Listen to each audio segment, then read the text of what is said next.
स्कंद 3 का अध्याय 5 जो चल रहा था। किस तरह हमने देखा था, उदुर विदुर और उद्धव, इन दोनों के बीच में चर्चाएं चल रही थी।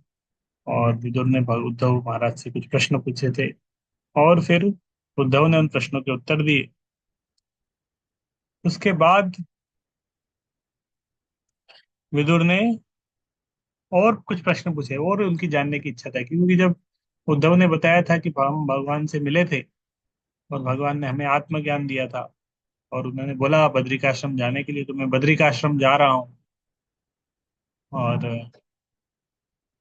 तो विदुर ने प्रश्न पूछा, अरे भगवान ने आपको आत्मज्ञान बताया है, आप मुझे बताइए, वो भी मैं जानना चाहता हूँ, मैं इच्छुक। तो उद्धव ने मर्यादा का व्यतिक्रम नहीं किया। उन्होंने बोला कि मैं जब सुन रहा था उसी समय पास में ही मैत्री मुनि भी थे, वो वरिष्ठ हैं और आप सीनियर है, तो मैं आपसे क्या बताऊं।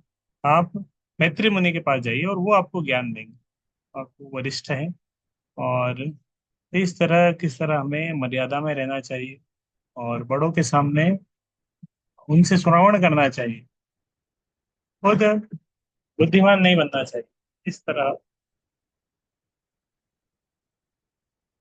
तो उसके आगे वाला आगे पढ़े। राजा ने पूछा, तीनों लोगों के स्वामी श्री कृष्ण की लीलाओं के अंत में तथा वृष्णि एवं भोज वंशों के सदस्यों के अंतर्धान होने पर जो महान सेना नायकों में सर्वश्रेष्ठ अकेले उद्धव क्यों बचे रहे।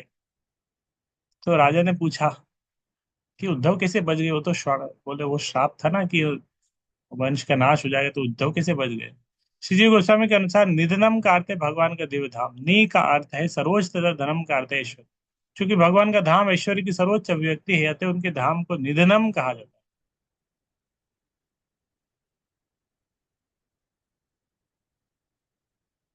व्याकरणिक स्पष्टीकरण के अतिरिक्त निधनम शब्द का असली उद्देश्य यह सूचित करना है कि वृष्णि तथा भोज कुलों के सारे सदस्य भगवान के प्रत्यक्ष संगी थे, और भगवान की लीलाओं की समाप्ति पर उन संगियों को दिव्य धाम में अपने अपने पदों पर भेज दिया गया।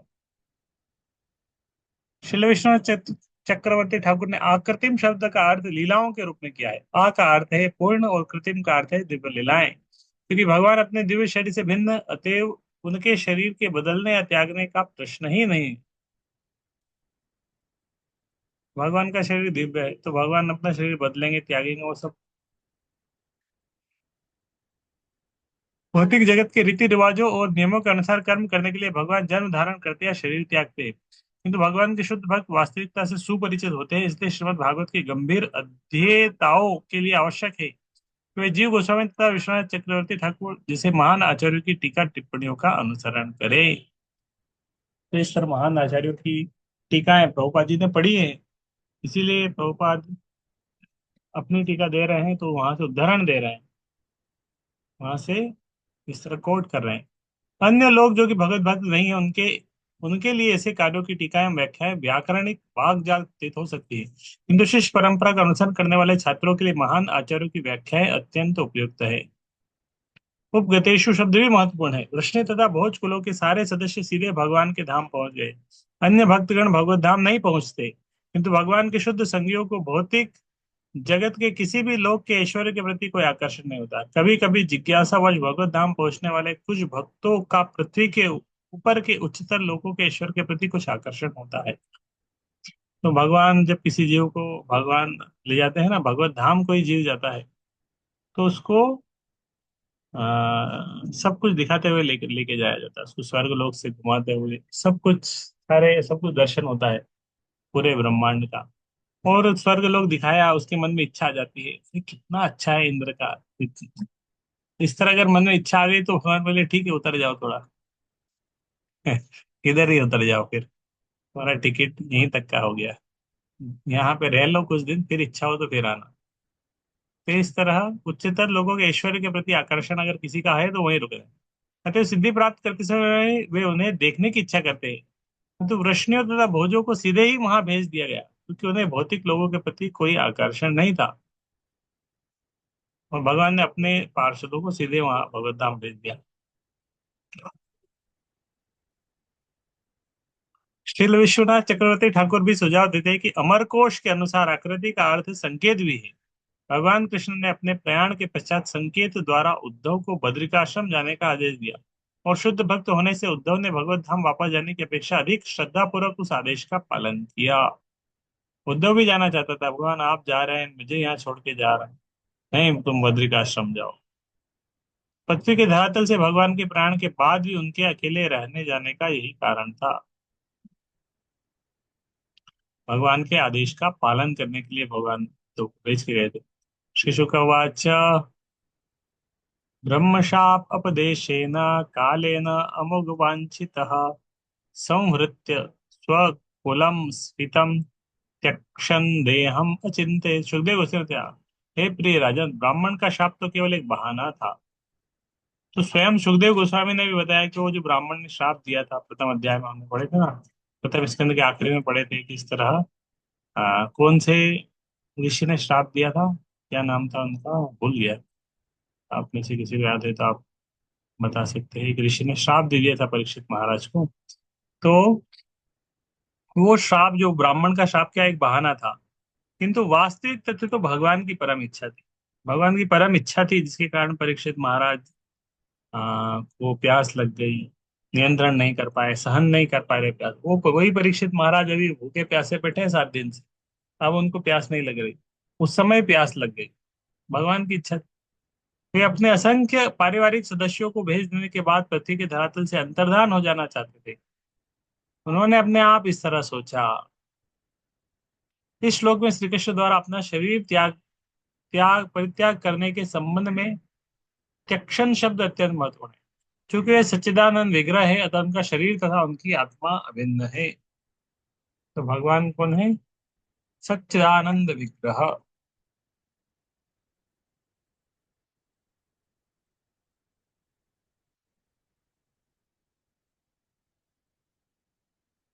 तो भगवान का शरीर और भगवान की आत्मा भिन्न भिन्न है, अभिन्न है, अलग अलग है, अलग अलग नहीं है। हमारा शरीर, हमारी आत्मा अलग है। हमारा शरीर 5 तत्वों से बना है, पृथ्वी जल अग्नि वायु आकाश। हमारी आत्मा दूसरा एक तत्व है, स्पिरिचुअल एलिमेंट। दोनों अलग अलग तत्व है, एक जैसे नहीं है। इसीलिए दोनों आपस में कभी क्रिया भी नहीं करते। ना आग जला सकती है आत्मा को, न पानी सुखा सकती, पानी गीला कर सकती, ना हवा सुखा सकती। लेकिन भगवान के केस में जो उनका शरीर है वो भी दिव्य है, आत्मा भी दिव्य है, मन भी दिव्य है, बुद्धि भी दिव्य है। अतएव यह कैसे संभव हो सकता है कि वे अपना शरीर त्यागे और तभी जगत की दृष्टि से ओझल हो? भगवान के रहस्यमय तिरोधान के विषय में भक्तों या मायावादियों के बीच अत्यधिक विवाद है। लोग विवाद करते रहते, क्या हुआ, भगवान किससे गए, कहाँ गए, क्यों गए। और अल्पज्ञों की शंकाओं को श्री जीव गोस्वामी ने अपने कृष्ण संदर्भ में विस्तार से स्पष्ट किया है। ब्रह्म संहिता के अनुसार भगवान के अनेक स्वरूप है। उसमें कहा गया है कि भगवान के असंख्य रूप हैं और जब वे जीवों की दृष्टि के अंतर्गत प्रकट होते हैं, जैसा कि भगवान कृष्ण वास्तव में प्रकट हुए, तो ये सारे स्वरूप उनमें मिल जाते हैं।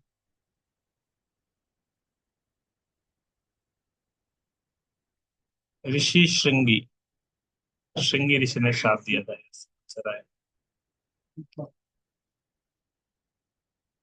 जैसा कि भगवान कृष्ण वास्तव में प्रकट हुए, तो ये सारे स्वरूप उनमें मिल जाते हैं। इन अच्युत रूपों के अतिरिक्त उनका विश्व रूप है, जिसे उन्होंने कुरुक्षेत्र के युद्ध स्थल में अर्जुन के समक्ष प्रकट किया। इस श्लोक में स्फीतम शब्द भी प्रयुक्त हुआ है और यह संकेत करता है कि उन्होंने अपने विराट रूप का परित्याग किया, अपने आदि नित्य रूप का नहीं, क्योंकि उनके सच्चिदानंद स्वरूप के बदलने की कोई संभावना नहीं। भगवान के भक्तगण इस सरल ज्ञान से तुरंत अवगत हो जाते हैं, किंतु जो अभक्त हैं, भगवान की कोई भक्तिमय सेवा नहीं करते, वे या तो इस सरल तथ्य को समझते नहीं, या जानबूझकर भगवान के दिव्य शरीर की नित्यता को झुटलाने के लिए विवाद खड़ा करते हैं।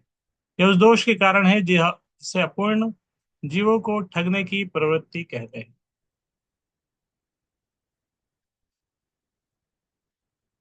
व्यवहारिक अनुभव से भी यह आज तक यह देखा जाता है कि भगवान के दिव्य स्वरूप की पूजा भक्तों द्वारा विभिन्न मंदिरों में की जाती है, और भगवान के सारे भक्त यथार्थ के रूप में अनुभव करते हैं कि मंदिर में अर्चा विग्रह का स्वरूप भगवान के स्वरूप से अभिन्न है। तो हमें सोचना चाहिए, अंतर नहीं है, ऐसा नहीं सोचना ये भगवान का रूप है और भगवान अलग अलग है दोनों।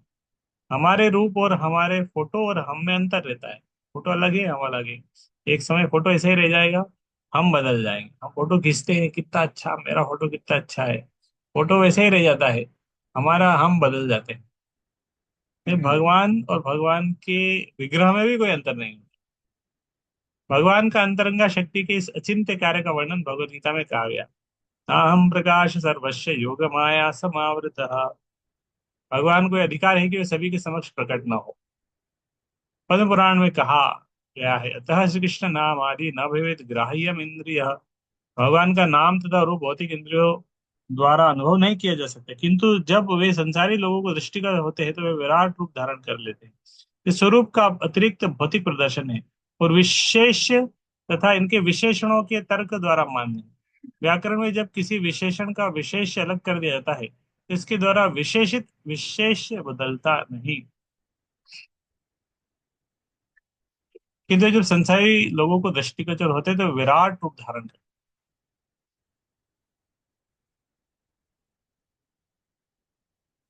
इसी तरह जब भगवान अपना विराट रूप त्यागते हैं तो उनका नित्य रूप बदलता नहीं, यद्यपि उनमें तथा असंख्य रूपों में से किसी एक में कोई अंतर है। तो एक ही भगवान का विराट रूप है, इस ब्रह्मांड में अलग अलग भौतिक तत्वों से लेके बनाया है। तो वो टेम्परेरी है, हमेशा नहीं, क्योंकि ब्रह्मांड ही टेम्परेरी है। तो फिर कुछ समय के लिए ब्रह्मांड के अवयव से लेके भगवान का एक विराट रूप की कल्पना की जाती है। लेकिन भगवान का एक जो नित्य दिव्य रूप है वो हमेशा रहता है, वैकुंठ में रहे। सजीव गोस्वामी तथा श्री विश्वनाथ चक्रवर्ती ठाकुर ने अपने टीकाओं में वैदिक साहित्य के विभिन्न संस्करणों से उद्धरण देते हुए भगवान के तिरोधान की इस घटना की विस्तृत व्याख्या दी है। इस ग्रंथ की आकार वृद्धि के भय से हम जानबूझकर उन सभी को यहाँ समावेश नहीं कर रहे हैं। यह सारा प्रसंग भगवत गीता में विवेचित है, जिसका ऊपर उद्धरण दिया गया है। भगवान को अधिकार है कि वह हर एक के समक्ष प्रकट न हो। वे उन भक्तों की दृष्टि से जो प्रेम तथा भक्ति से विहीन है अपने को सदैव दूर रख सकते हैं। तो भगवान का अधिकार है कि वो किसी के सामने प्रकट हो, किसी को प्रकट नहीं। हमारी इच्छा है, आपको कोई मैसेज भेजा है, आपकी इच्छा है आप उसको रिप्लाई करें ना करें। आप इच्छा होगी आप रिप्लाई करें, नहीं तो ब्लॉक कर दो, वो आपको कभी मैसेज ही नहीं कर पाएगा। इस तरह भगवान केवल भक्तों के मैसेज का रिप्लाई करते हैं। बाकी जो बाकियों के मैसेज का रिप्लाई नहीं करते। तो रिप्लाई नहीं करते भगवान, तो उनको लगता रहे है भी कि नहीं, सीन दिखता नहीं है कि सीन किया। तो इसीलिए बाकी को लगता है कि आ, है कि नहीं पता नहीं, लेकिन भगवान रिप्लाई करते। और इस तरह उन्हें अपने अधिकाधिक दूर करते जाते हैं। ब्रह्मा के अनुरोध पर भगवान प्रकट हुए थे, क्योंकि उन्होंने क्षीरोदक्षाई विष्णु के समक्ष प्रार्थना की थी। अतएव जब भगवान प्रकट हुए तो विष्णु के सारे रूप उन्हीं में मिल गए, और जब उद्देश्य पूरा हो गया तो वे यथा समय उनसे विलग हो गए।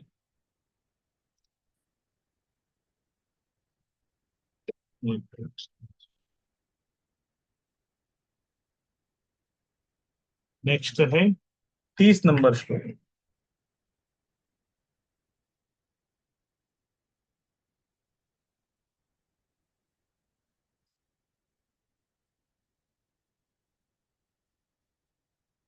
अब मैं इस लौकिक जगत की दृष्टि से ओझल हो जाऊंगा और मैं समझता हूँ कि मेरे भक्तों में अग्रणी उद्धव ही एकमात्र ऐसा है जिसे मेरे विषय का ज्ञान प्रत्यक्ष रूप से सौंपा जा सकता है। इस तरह भगवान सोच रहे हैं। इस श्लोक में ज्ञानम मद आश्रय महत्वपूर्ण है। दिव्य ज्ञान के 3 विभाग हैं, निर्विशेष ब्रह्म का ज्ञान, सर्वव्यापक परमात्मा का ज्ञान, भगवान का ज्ञान। इन तीनों में से भगवान के दिव्य ज्ञान का विशेष महत्व है और यह भगवत तत्व विज्ञान कहलाता है। यह विशिष्ट ज्ञान शुद्ध भक्ति द्वारा प्राप्त किया जाता है, अन्य किसी साधन द्वारा नहीं। इसकी पुष्टि भगवत गीता में हुई है। भक्त्या माम अभिजानाति यावन यस्यास्मि तत्वतः। एकमात्र भक्तिमय सेवा में लगे व्यक्ति ही भगवान की दिव्य स्थिति को ठीक से जान सकते। उद्धव उस काल के भक्तों में सर्वश्रेष्ठ माने जाते हैं। अतः भगवत कृपा से उन्हें सीधे उपदेश दिया गया, जिससे इस जगत की दृष्टि से भगवान के ओझल हो जाने के बाद लोग उद्धव के ज्ञान का लाभ उठा सके। उद्धव को बद्रिकाश्रम जाने के लिए यहाँ, जहाँ भगवान नर नारायण अर्चा विग्रह के रूप में स्थित है, सलाह दिए जाने के कारणों में से यह कारण है। जो मनुष्य आध्यात्मिक रूप से अग्रणी है वो मंदिर अर्चा विग्रह से प्रत्यक्ष प्रेरणा प्राप्त कर सकता है। इस तरह भगवत भक्त सदैव दिव्य ज्ञान में भगवत कृपा से उल्लेखनीय प्रगति करने के लिए भगवान के मान्यता प्राप्त मंदिर की शरण। मान्यता प्राप्त मंदिर, ऐसा नहीं किसी भी मंदिर में चले गए। मान्यता प्राप्त होती है मतलब यहाँ भगवान के विग्रह है, उनका प्राण प्रतिष्ठा है, सेवा हो रही है, भक्त लोग सेवा कर रहे हैं, उधर भगवान रहते हैं।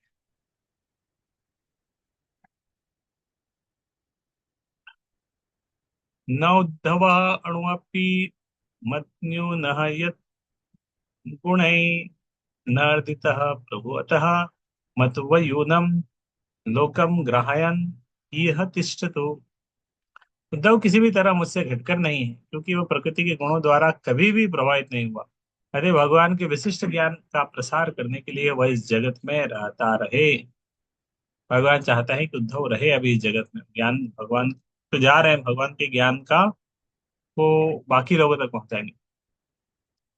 भगवान का प्रतिनिधि बनने के लिए जिस विशिष्ट योग्यता की आवश्यकता होती है वह है प्रकृति के गुणों से प्रभावित रहना। जो भगवान का प्रतिनिधि है प्रकृति के गुणों से अप्रभावित रहता है। सतोगुण रजोगुण तमोगुण आते ही जाते हैं, लेकिन भगवान की भक्ति उसका उद्देश्य होता है, उसको प्रभावित नहीं कर पाते। भौतिक जगत में मनुष्य की सर्वोच्च योग्यता ब्राह्मण बनना है, किंतु चूंकि ब्राह्मण सतोगुणी होता है, अतः ब्राह्मण होना ही भगवान का प्रतिनिधि बनने के लिए पर्याप्त नहीं है। मनुष्य को सतोगुणी को भी लांग कर शुद्ध सत्व में स्थित होना पड़ता है, जो प्रकृति के किसी भी गुण से प्रभावित नहीं होता है। दिव्य योग्यता की यह अवस्था शुद्ध सत्व या वसुदेव कहलाती है, और इस अवस्था में ईश विज्ञान की अनुभूति की जा सकती है। जिस तरह भगवान प्रकृति के गुणों से प्रभावित नहीं होते, उसी तरह भगवान का शुद्ध भक्त भी प्रकृति के गुणों से प्रभावित नहीं होता। भगवान से तादात्म्य होने की यह प्राथमिक योग्यता है। जो व्यक्ति इस दिव्य योग्यता को प्राप्त कर लेता है वह जीवन मुक्त कहलाता है। यद्यपि वह भौतिक अवस्था में रहता है, यह मुक्ति उसे प्राप्त होती है जो भगवान की दिव्य प्रेम भक्ति में निरंतर लगा रहता है।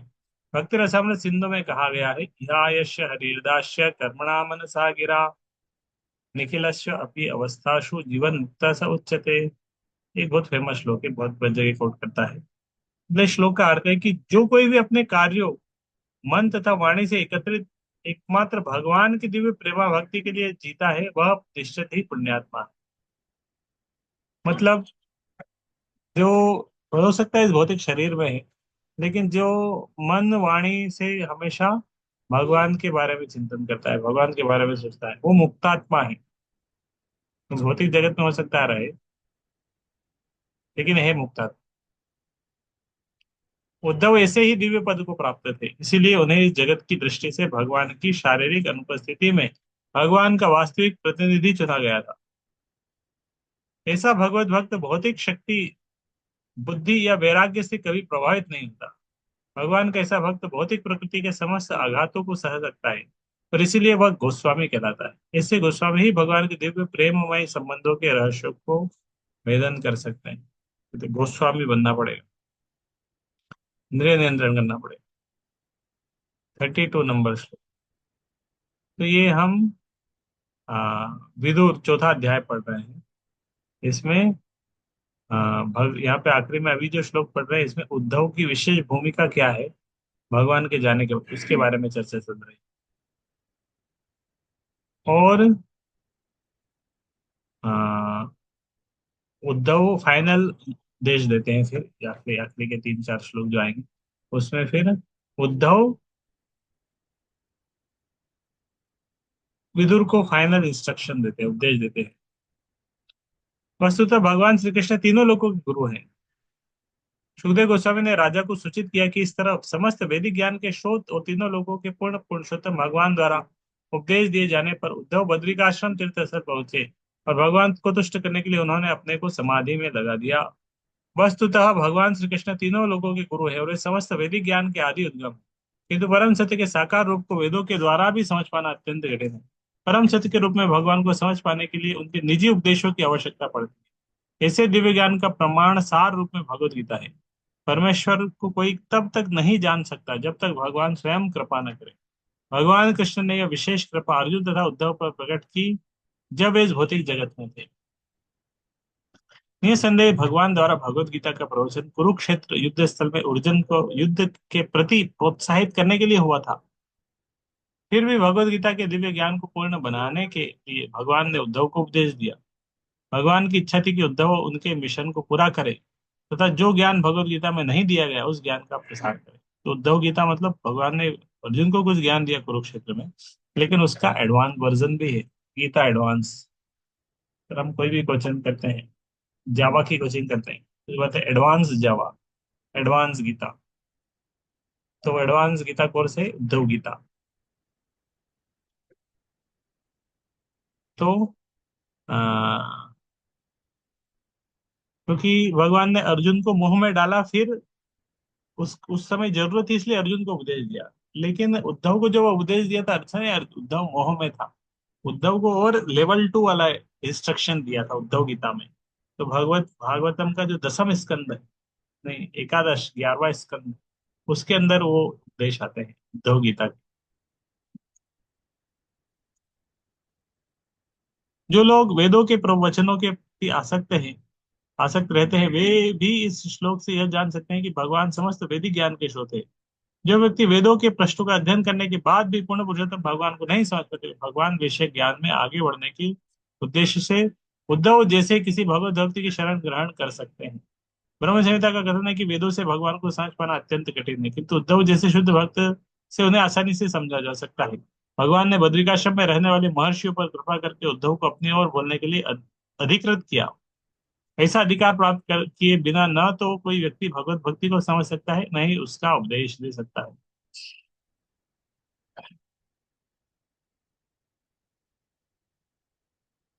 तो भगवान ने उद्धव को इंस्ट्रक्शन दिए, एम्पावर्ड किया, और इस तरह ऑफिशियली उनको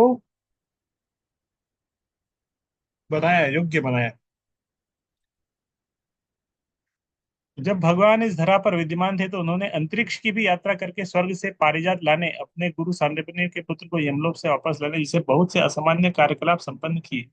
उद्धव को निश्चित रूप से अन्य लोकों में जीवन की स्थितियों के विषय में बतलाया गया था, और सारे ऋषि उन लोकों के बारे में जानने के लिए उसी तरह उत्सुक थे, जिस तरह हम अंतरिक्ष के ग्रहों के विषय में जानने के लिए उत्सुक रहते हैं।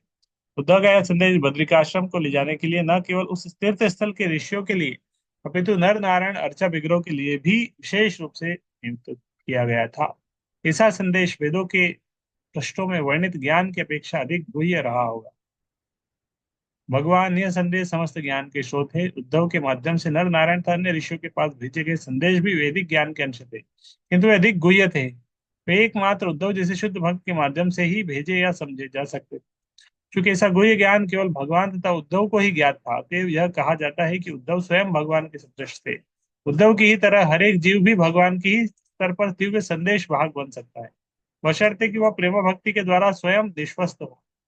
बोले, ऐसा गुह्य ज्ञान उद्धव तथा अर्जुन जैसे शुद्ध भक्तों को ही सौंपा जाता है, जैसे कि भगवत गीता में पुष्टि हुई, और मनुष्य को उन्हीं से रहस्य सीखना होता है, अन्य उपाय से नहीं। भगवत गीता श्रीमद् भागवत को भगवान के ऐसे विश्वस्त भक्तों की सहायता के बिना नहीं समझा जा सकता। श्री विश्वनाथ चक्रवर्ती ठाकुर के अनुसार वह गुह्य संदेश अवश्य ही भगवान के प्रयाण के रहस्य तथा इस लोक में उनके प्राकट्य के 100 वर्षों बाद वंश के संहार के विषय में जानने से संबंधित रहा होगा। हर व्यक्ति यदुवंश के संहार के रहस्य को जानने के लिए अति उत्सुक रहा होगा, और वह संदेश भगवान द्वारा उद्धव को बतलाया गया होगा। नर नारायण अन्य शुद्ध भक्तों की जानकारी के लिए बद्रिकाश्रम भेजा गया।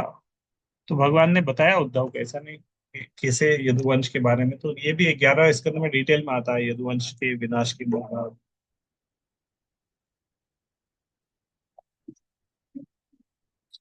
विदुर ने उद्धव से मर्त्य लोक में परमात्मा तथा भगवान कृष्ण के आविर्भाव तथा तिरोभाव के विषय में भी सुनना सुना, जिसे महर्षिगण बड़ी ही लगन से के साथ जानना चाहते हैं।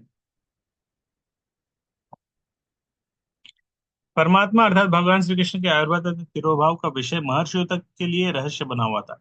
इस श्लोक में परमात्मा शब्द महत्वपूर्ण है। सामान्य जीव प्रायः आत्मा कहलाता है, किंतु भगवान कृष्ण कभी भी सामान्य जीव नहीं, क्योंकि वे परमात्मा है। फिर भी मनुष्य के रूप में उनका आविर्भाव तथा इस मृत्यु लोक से पुनः उनका तिरोभाव इन शोधार्थियों के लिए शोध का विषय है, जो बड़ी ही लगन के साथ शोध कार्य करते हैं। ऐसे विषय निश्चय ही अधिकाधिक रोचक है, क्योंकि शोधार्थियों को भगवान का दिव्य धाम खोजना होता है। इसमें भगवान मर्त्य लोक की लीलाएं समाप्त करने के बाद प्रवेश करते हैं, किंतु महर्षियों तक को कोई जानकारी नहीं है। इस भौतिक आकाश के परे आध्यात्मिक आकाश है, जहाँ श्री कृष्ण अपने संगियों समेत नित्य निवास करते हैं। यद्यपि उसी के साथ साथ वे सारे ब्रह्मांडों में बारी बारी से अपनी मर्त्य लोक की लीलाएं प्रदर्शित करते हैं।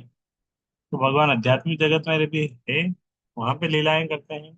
फिर भौतिक जगत में आते हैं, उन लीलाओं की थोड़ी सी ग्लिम्स यहाँ भी दिखाते हैं। इसकी पुष्टि ब्रह्म संहिता में हुई है। गोलोक एवं निवास ऊंचा।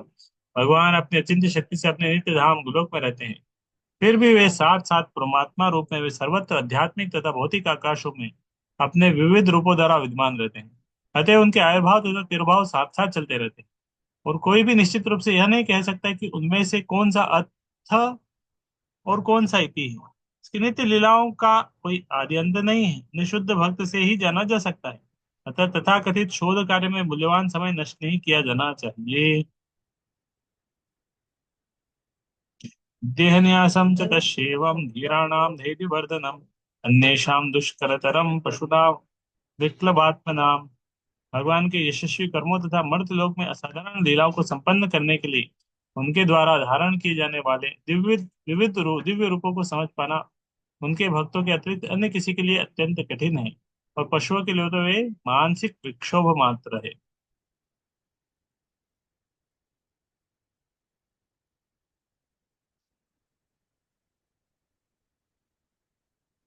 तो भगवान आते जब लीलाएं करते हैं इस भौतिक जगत में, हर कोई नहीं समझ पाता भगवान की लीलाओं, कठिन है समझना।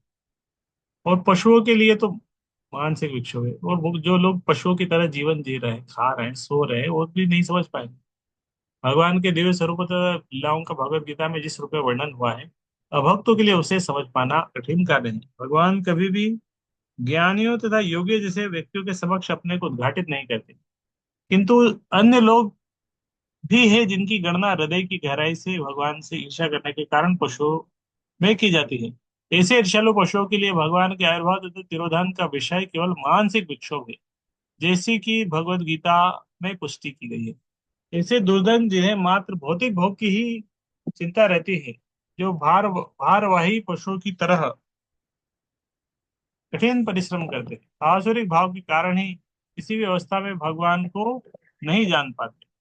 मर्त्य लोग में अपनी लीलाओं के लिए भगवान द्वारा प्रदर्शित दिव्य शारीरिक अंशों तथा ऐसे अन्य अंशों का आविर्भाव तथा तिरोभाव कठिन विषय है।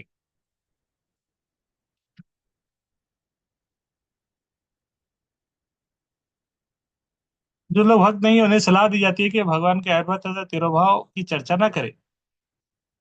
वे अन्यथा ये भगवान के चरण कमलों पे और अधिक अपराध कर सकते। तो भगवान के जन्म कर्म दिव्य हैं, तिरोभाव के बारे में बाकी लोगों के साथ चर्चा करेंगे, समझ नहीं पाएंगे, लोग अपराध करेंगे। वे आसुरी भाव से भगवान के दिव्य आविर्भाव तथा तिरोभाव के विषय में जितनी ही अधिक चर्चा करेंगे, उतना ही अधिक वे नरक के गहनतम भागों में प्रवेश करेंगे। जैसा कि भगवत गीता में कहा गया है, जो भी व्यक्ति भगवान के दिव्य प्रेम युक्त सेवा भाव के विरुद्ध है वह न्यूनाधिक पशु है, जिसकी पुष्टि श्रीमद् भागवत के इस श्लोक में हुई है।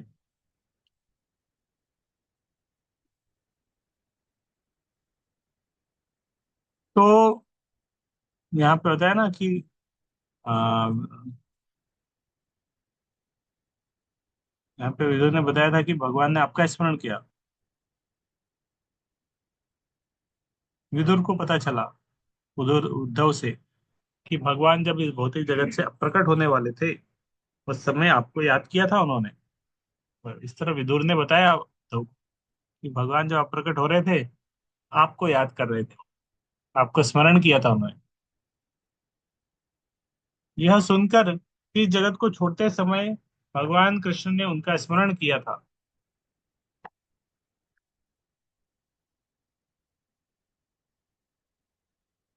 वे प्रेम भाव से अभिभूत होते, बहुत अच्छा लगा, हृदय में प्रेम आ गया। यद्यपि वे अपने को नगण्य मानते थे, फिर भी भगवान ने अपनी अहेतु की कृपावश उनका स्मरण किया।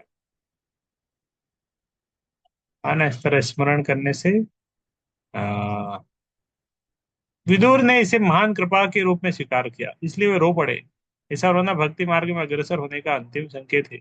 जो व्यक्ति प्रेमवश भगवान के लिए चिल्ला सकता है, वह भक्तिमय सेवा के मार्ग में निश्चित ही सफल है। तो विदुर की आंखों में आंसू आ गए, वो रोने लगे भगवान से प्रेम के विरह में। और प्रभुपाद बता रहे हैं कि ऐसा रोना भक्ति मार्ग में अग्रसर होने का अंतिम संकेत है। भक्ति मार्ग में अग्रसर हो रहा है, तो भगवान से प्रेम बढ़ेगा। वो प्रेम बढ़ेगा तो प्रेम में विरह भी होगा, और रोना भी आ सकता है, आंसू भी आ सकते हैं। विदुर भगवान के विरह में इस तरह रो पड़े। जो व्यक्ति प्रेमवश भगवान के लिए चिल्ला सकता है वह भक्तिमय सेवा के मार्ग में निश्चित ही सफल है।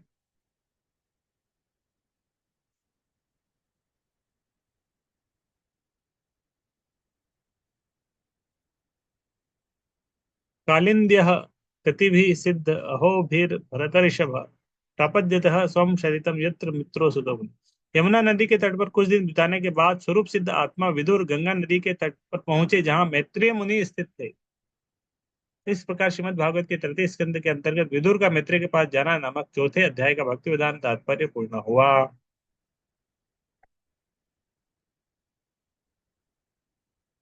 तो ये हमारा चौथा अध्याय भी पूरा हो गया। अभी तीसरे स्कंद का पांचवा अध्याय हम कल से पढ़ेंगे।